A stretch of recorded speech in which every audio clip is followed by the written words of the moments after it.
Have you ever had a situation where a tragedy happened and you wish that you could undo it? Do you have questions about how to properly do revision? If so, then this video is definitely going to be for you.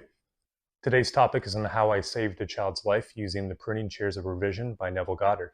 Before I go into today's video, please like and subscribe and comment. The more likes, subscribes, comments that I get, the more that this information can be shared with people that could use it. Here's what happened. I am working at a respite facility, which what this is many kids that were abused or have parents that were drug addicts or some type of child neglect ended up happening. These kids were given up by their parents or taken from them from not being responsible. And then you have foster parents that take these children from the parents. Like any parents, it's a wonderful thing having children, but it is very nice also to have free time and have a break. Respite facility was created for that purpose. It is to help children have a couple of days to where they get to do fun things and also get some life lessons. It helps them to practice helpful things that they can be successful in life. It works from Friday night until Sunday morning. These kids stay overnight. They're monitored by two people. At the time, it was myself and a person that was assisting me. I was the house manager at this time. They will check in about 7 o'clock on Friday, leave Sunday at 8 a.m. or 12 noon, somewhere between that time. One of the responsibilities that I had is that I pass out medication to the children. It's not medication I just give them. It's doctor prescribed. They have to check in at the time, and then it's passed out to them. Saturday morning, and I don't know most of these children yet. I go through this little list of when we checked in the medications, there's a list of people's names and such. And so I call a child's name and I say, so-and-so. A child responds and comes over to me. One of the procedures that we do is we ask, does the child know what the name of the medication is? Now this age group is 9 to 11, so it's very common for them to say, no, I don't know what the medication is. Okay, do you know how many medication you're taking? The child says, yes, I have 2 of them.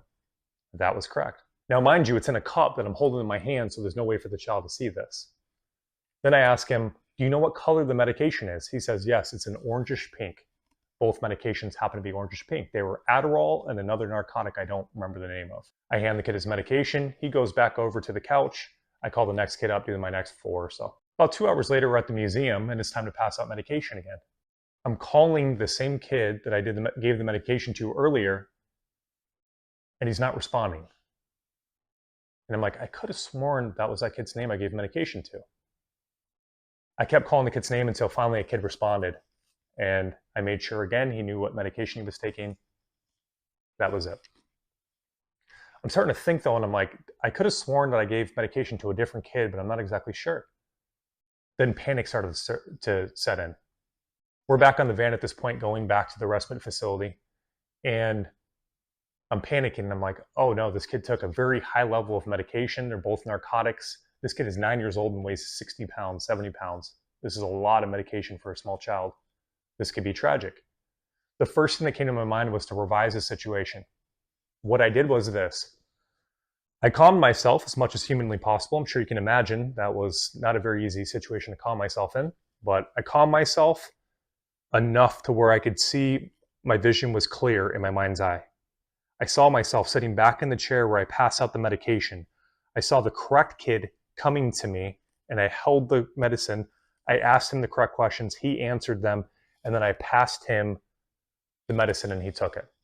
And I accepted the fact that that's what happened.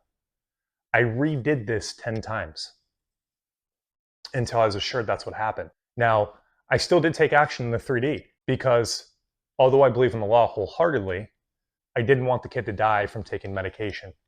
So I told the manager, I told the owner, and they kind of just checked the camera. They contacted the parent. They sent somebody over to make sure the child was okay and etc. Here was the outcome of this. It was absolutely mind-boggling. 1, the owner contacted the parent to let them know what ended up happening. Now, you would think that a parent would completely lose their mind hearing something like this. The parent responded like nothing happened. Is the child okay? Yes. Okay, well, thank you for letting me know, was his response. The supervisor, you would think, would fire somebody who gave the incorrect medication to the wrong kid. This is what happened from previous people. They didn't fire me. In fact, they felt bad for me, and they were saying, You did such an awesome job. You handled it correctly. Thank you so much for letting us know. You're our best employee. And lastly, and the most profound for me, 30 seconds from the kid coming up to 30 seconds after the kid left, there's cameras all around the house. And the one that was seeing me pass out the medication glitched for 30 seconds before and 30 seconds after. Every other camera in the home was working. And no other time that day did that camera glitch. That is the power of revision. And it is the same technique for anything. A bill, an argument with somebody, your boss telling you you didn't get the promotion, etc. And I'm going to end with this. This isn't a specific person video, obviously, but I want to share because this came to me last night. I was reflecting while I was in meditation. My wife told me the second time I was manifesting her back, she never thought about me at all the first couple of weeks. I talked to her recently, and she says that she was continuously thinking about me. That is the point of revision. The past never happened, and it gets rewritten by what was revised. That's why circumstances don't matter. That's why what they said don't matter. Because when it's revised, it is erased. And then what you're assuming to be true is what is going to seem like it always was. I hope today's video was helpful. If it was, please like and subscribe. Again, I do have other videos on Neville, releasing limited beliefs, how to get in contact with your I am, SATs. Please check those videos out. Thank you so much for watching.